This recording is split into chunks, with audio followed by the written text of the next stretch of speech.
Hello and welcome to the Tarkus Zone. Thank you for joining me. Today I'm going to do a quick video on the housing in New World.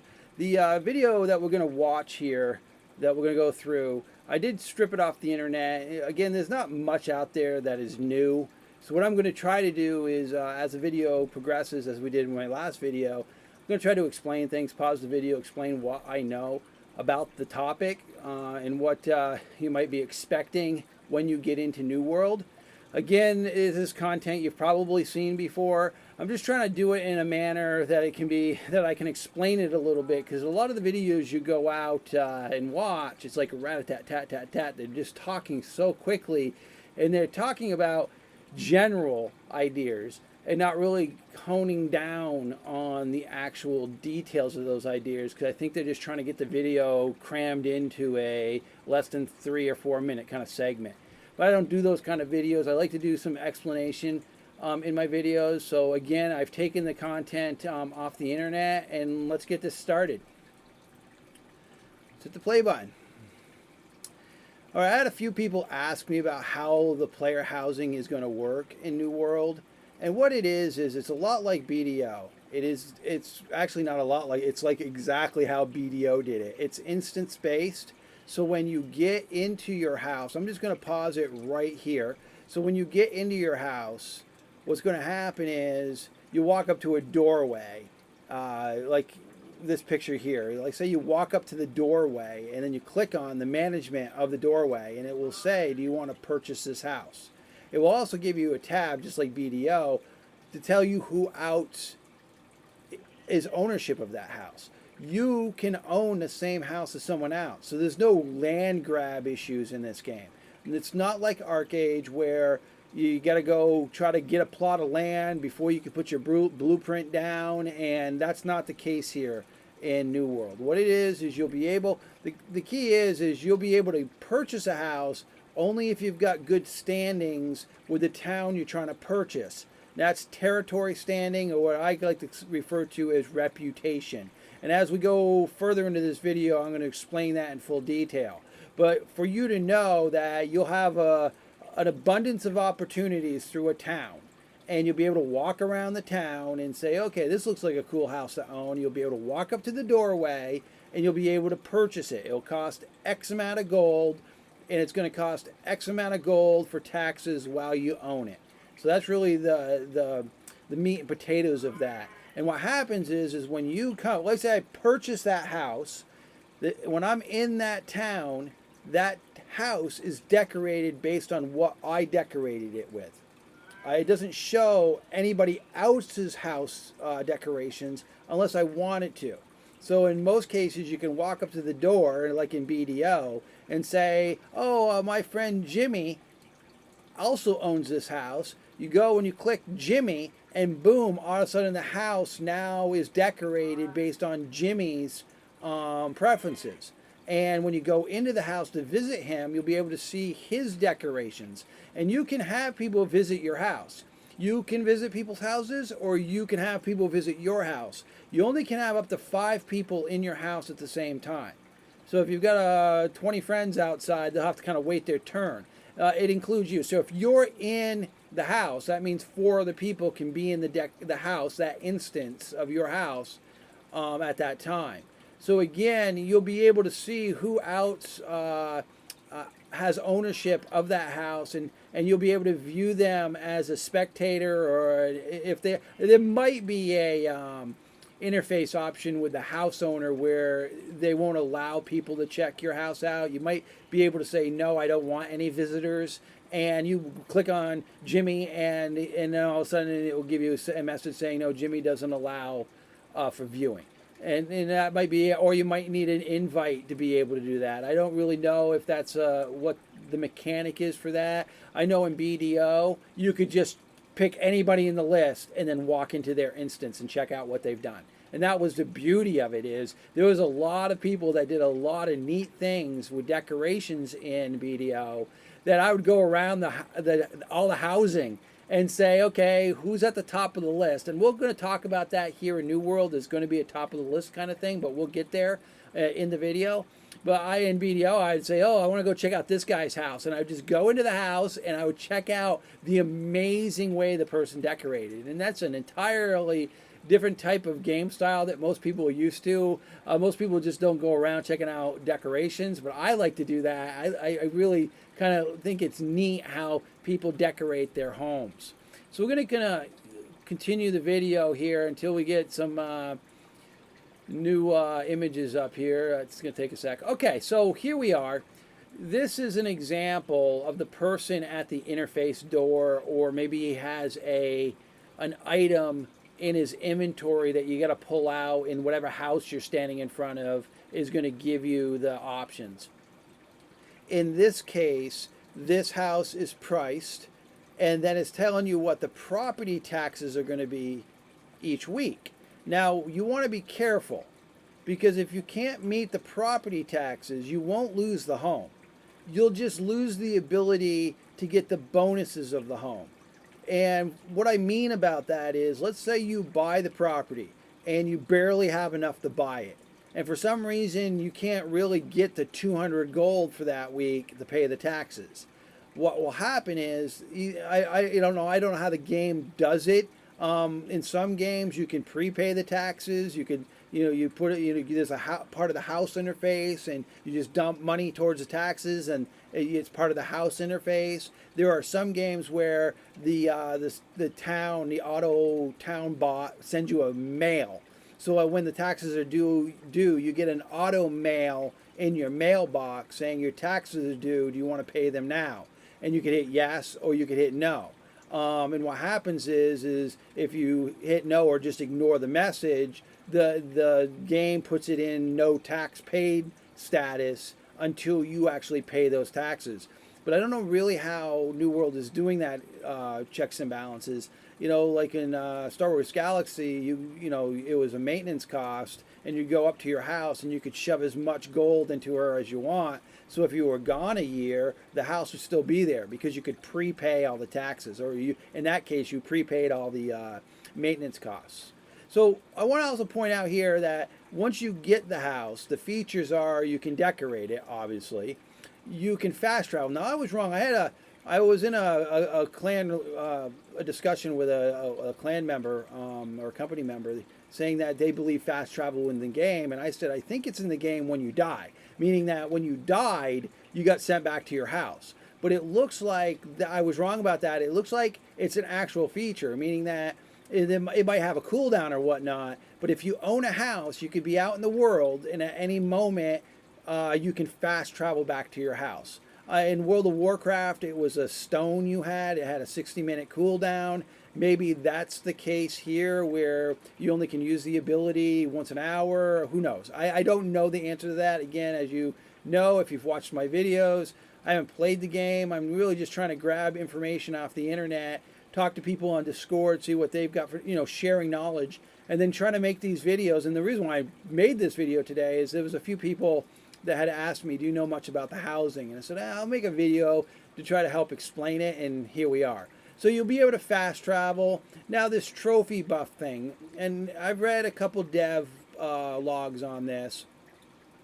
I believe you can have up to 10 trophies active in your house. That doesn't mean you can't have more trophies. I think you could have these magical trophies that you've gotten, and I'll explain this in a second, and you can have them scattered all through your house, 50, 60 of them, whatever, but you only can have 10 of them active at once. And what I mean about these magical trophies, there's going to be things in the world, like, I'm going to use this for an example. Let's say there's a world boss you kill, and when you kill him, you get his head, and that's considered a magical trophy. And if you bring that to your house and put it on the wall, let's say it gives you 5% haste. So basically, while that's on your wall at your house active, everywhere in the world you are, you'll get 5% haste. I mean, that I'm just using that as an example. Or maybe attack power or whatever. But you can pick and choose which trophies you want active. So if you're a heavy crafter, let's say you get a trophy let's say you get to tier 3 crafting, and the reward for that is one of these trophies. That you get a trophy. Congratulations, you just got to tier 3 crafting, and while you have this active in your house, you've got a 5% crafting speed. I mean, that's what I'm talking about here. So that's what the benefits of owning the house is. Now, you might ask yourself, do I have to be part of the company that owns the town or the city? No. You can walk into any one settlement or town, and you can try to get influence, or you can get influence there. So let's play this video some more, because I believe in the future of this video, it goes into a little bit of detail. There's a window picture that I can explain what that reputation or territory status is all about. Here it is. What it is when you walk into a town, you don't have any influence, you don't have any status. You're kind of like the wandering vagabond who just showed up. Here, you can go to the town projects bulletin board, or maybe it's an NPC that you talk to, and here it's showing you what the town needs or what projects the town is looking for.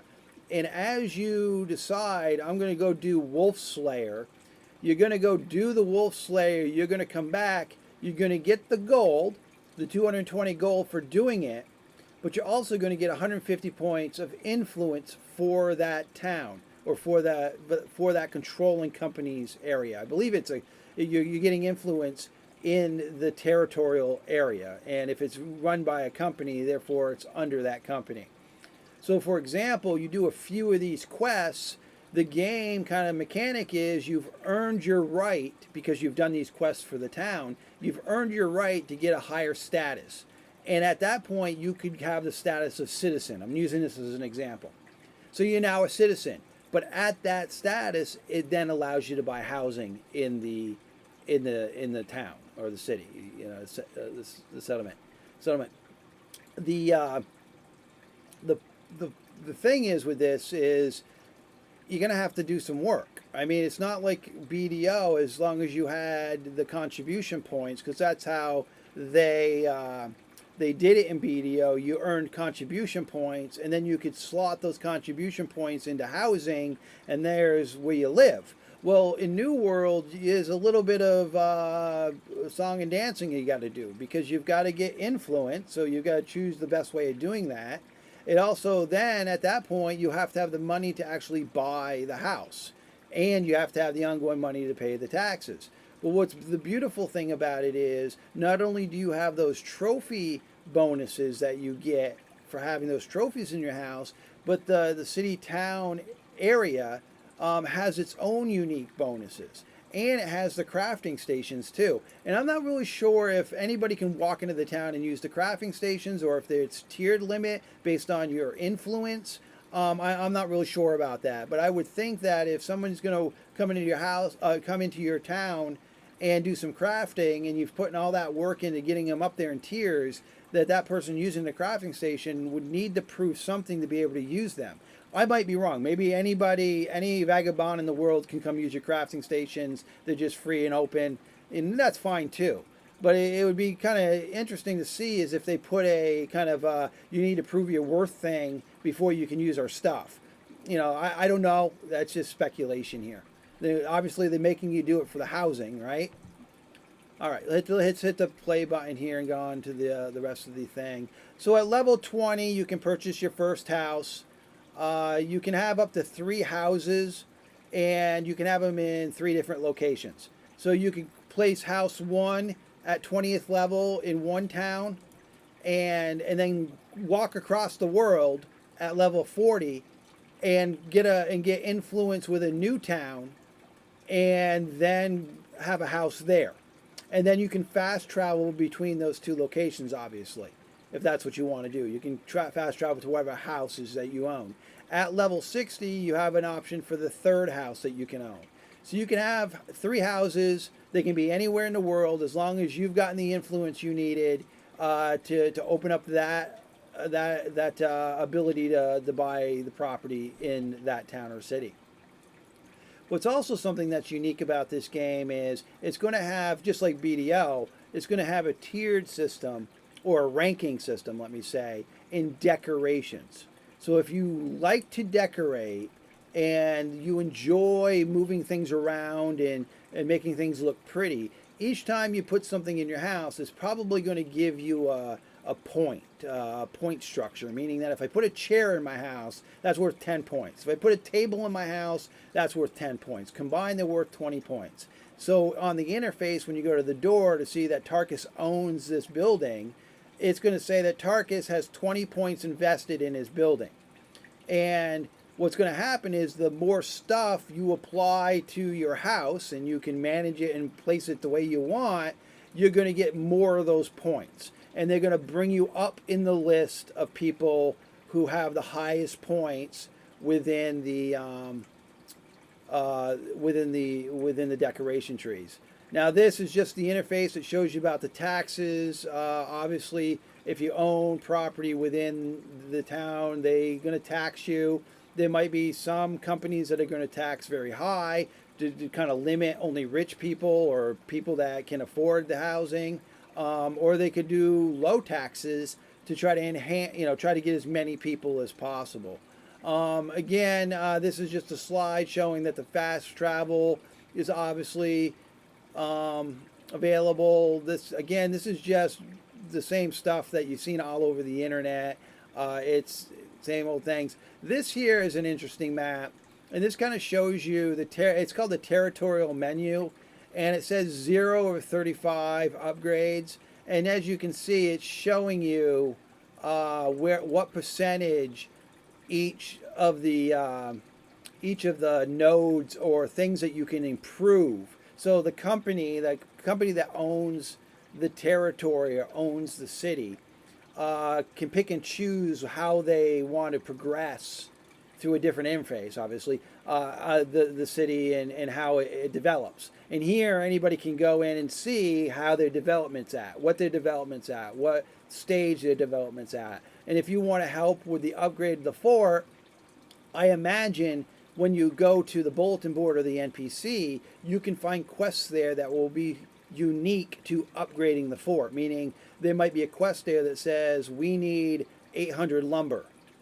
And so you have to go out and get the trees, you go to the crafting station, make the lumber, and then you go back to the bulletin board or the NPC and hand in the lumber, and then that 36% might go to 37%. So that's basically how that works. So you, living in the town, can help with the building of the town, and what you do get for that is what they call the territorial influence, and there's leaderboards for that. So let's say Tarkus is not even part of the company. He rolls in the town, and he does a bunch of quests to get the territorial influence up there. So he's accepted in the town. He gets himself a house. He spends his life just doing town projects. And all of a sudden, you just see him at the top of the list of territorial influence, because not only did I do all the quests to help upgrade stuff, that's what happened. And so you fall into that list. And so people can see who is participating in that part of the game, is, who's got what influence. Now, the other thing about it is when you decorate your house, those points that you put into your house also affect the territorial influence. So if I put 12,000 points in the furniture, that affects my territorial influence numbers. I don't know how much they affect it, but they do affect that. So it affects it just in the same way as going out and doing quests for my territory. I guess that's the best way to put it. So let's hit the play button here. And again, we'll just let it roll along here. And if we get to a slide here that jogs my memory a little bit, we'll talk about another topic. Again, this is what the towns are going to look like. Now, the houses are all going to be different. So when you walk into the town, your options, just like in BDO, are going to be vast. Now, when I say vast, I mean that maybe if it's stage 1, if it's a stage 1 town, you might only have 20 options of house ownership. And then maybe when the town gets to stage 2, there's a few more housing options that open up. And then when it gets to stage 3, a few more housing options open up. I'm not really sure if that's how it works, but it makes sense that it probably works that way. So that eventually when the town gets to like level 4 or 5, you've got mansions that you can buy. They weren't there originally, but because the city or town just developed so quickly that those kind of grand housing options become available. Here's a picture of a house. We've seen it a couple times here. Again, everything that you see on the outer side of this house would be the first person that's on the list of the furniture or the housing points, except if you own the house. So every time, let's say I own this house, every time I walk into this city, I will see my stuff. Every single time. I will see my stuff, I will see my house, I will see my decorations, I will always see it. But that's not what everybody else sees. What everybody else sees who doesn't own a house in the city is the person who's at the top of that list. So when I was saying going to the housing interface and seeing who's in the list, if Tarkus is at the top of that list, then everybody who visits the town outside of owning that particular house will see my decorations. But if you came in and bought the house, then you would now see your decorations, by default, if you understand that. So what it is it's kind of interesting because within the game you're going to have competition, just like in BDO, to get to the top of the decoration ladder, so that those newcomers to your city can see your stuff. And that's the prestige you get from doing that, is people get to see your stuff. Now in BDO, that got really old quick, because in BDO you could pay money for decorations. So you couldn't really compete to get to the top of the list, because there was always somebody with a deeper wallet. So you'd go into BDO and go into one of their houses, and then there'd be like, they would have a decoration value of like 70,000. And then you go into their house and it's all pay to win stuff. All stuff you could buy on the marketplace was pay to win. So if you only took the items that were in the game, made those items and decorated your house, you would never come close to that guy. Never. Not in a million years. So I'm hoping that New World is different. I'm hoping that the furniture that you get is crafted, that you get to craft it, or you get to buy it off the auction house, or the specific quest lines you can do to get some furniture. But I'm hoping that it doesn't become one of these things that's how New World makes its money, by selling furniture in a cash shop so that people can have higher decorating scores. Because I just think that would hurt it. I just really do. I just hope that it's like a fair playing field. That if you've got a unique way to decorate, and if you got the ability to craft or buy the items in the game, then you should be able to compete on even footing with everybody else. That's what I'm hoping. All right, we'll just hit the play button here, and I think I've answered most of the questions that I had. Here is that player interface thing I was telling you about. Here for this house, this house here, it's showing you whose house is being currently displayed to everybody else in the world who doesn't own this house. And everybody else, who it says top 20 houses, so you can see the point system there. 1429, 1327. At any time, you hit that enter button and you can go into that person's house. And then when you exit their house, I believe at that point you could see their exterior too. But that's how easy it is. You walk up to it looks like here, you walk up to the gate. You walk up to the gate and you get to the interface. You see who's at the highest point value, so that you know if you're going to try to outpoint them what you're looking for. There's a lot of people in BDO would buy houses that nobody wanted. So their decorations were always seen, and they were, in the middle of nowhere. I would go, like, I'd walk through BDO and I'm like, there's a shack in the corner there. Who would ever own that? And I'd go up to it and there would be somebody who owned it, and I'd go in and check out their decorations. And it was really cool, because out in the world, this measly little house that no one else wanted, this one guy set up shop. It was actually pretty cool. All right, I'm just gonna hit the play button again here. And again, you've seen this video before. I'm just kind of breaking it down into a longer video to explain how it works, the housing works. And again, you don't have to be part of the company. I'm not really sure, and I could be wrong about this too. I don't know. I'm not even sure. I'm not sure if another faction can come in and get standing. I'm not really sure how that works. I mean, that could be off topic altogether. But what if the game allowed somebody of another faction to come in, get territory standing? I don't know if that's possible, and own a house within your city. Because I do know that if you take over a city, okay, and they're living there, there's nothing to force them to sell their house because they've already, like, you see how much the houses are. So what would happen is if you took over a faction X, took over faction A, and faction A, they decided they didn't want to leave and they wanted to continue to pay their taxes. And, how's that work? Do they still have access to the town? Even though they're the opposing faction, they own property.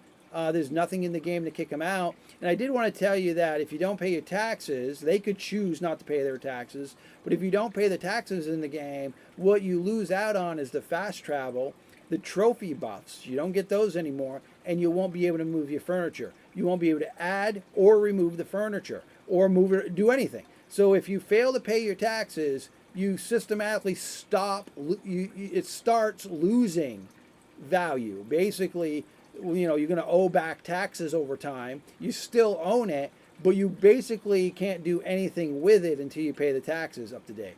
Now, I guess there's a way to get the squatters out, or if they're let's say you took over that town and they decided to stay, you could just, as a new leader, the person who took over the town, could just make the taxes impossible to pay.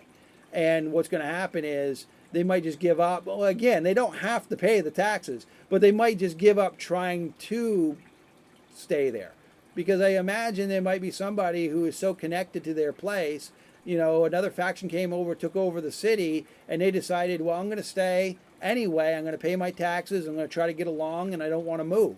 And in that scenario, that might work out. But if the person that just took you over decides to hit you with a 10,000 gold tax bill, you've pretty much just, because again, you're not going to be able to keep up with that. And so your fast travel, your trophies won't work, and you won't be able to move your furniture around. So I guess it's time to pick up stakes and go somewhere else, right? I mean, that would be what I'm thinking. And again, I'm speculating a lot here. Again, I haven't played the game. I haven't played any of the alpha.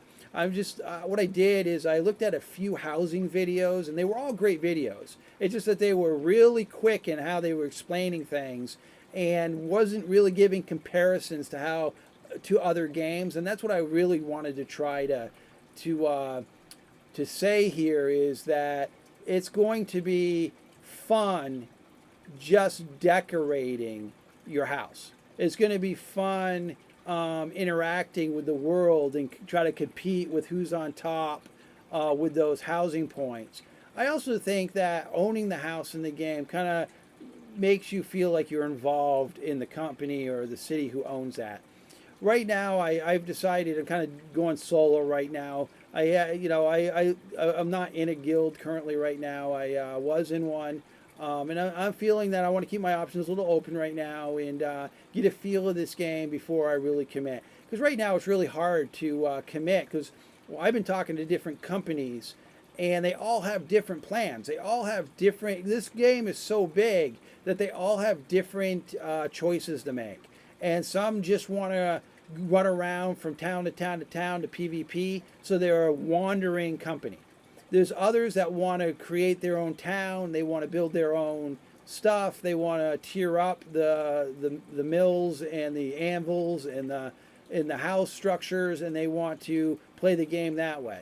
And there's some companies that are in between that. And right now, the game's not out yet. I know a lot of recruiting is going to happen when the game actually releases. There's going to be a lot of people recruiting for people. And it's just finding the right fit for me. Because as you know, I'm a crafter. I really want to be able to, own my house, feel that I'm participating within that settlement and that city. And I just want to feel like I'm included. You know what I mean? So if you're just another number in a video game, to me, I've never liked that. I mean, if you're just a number and you're not really trying to get be involved in the community, then there's no point for me. There's no point of a game. I like a community build kind of game. I like to be able to show up and say, today I'm going to work on this, this, and this for the town, for the community, for whatever the company might need. Again, I don't need to be in a company to enjoy this game. Nobody needs to be, because you can go and do what you want. Even when it comes to the 50-50 battles, if I'm living in that town and I have influence, or I've been accepted and I own a house, I can still sign up for the battles. If there's a battle coming, I should be able to still sign up for it, even though I'm not in the company. Who knows if I can stay in the battle list? I don't know if I'd get knocked off by the governor saying, well, who's this Tarkus guy? He's not in our company. He can't be in this battle with us. I don't know. I mean, I imagine as a citizen of a town, even though I'm not in the company, I should still be able to defend it if it comes down to that. You know what I mean? So, I'm not saying that don't get a company. I imagine being part of a company is going to be more beneficial to anybody. But right now, Tarkus is just like thinking to himself, well, really, there's so much meat and potatoes to this game. I really just don't want to commit to one strategy over another without getting a good feel of it. All right, well, I thank you for joining me, and this has been the Tarkus Zone.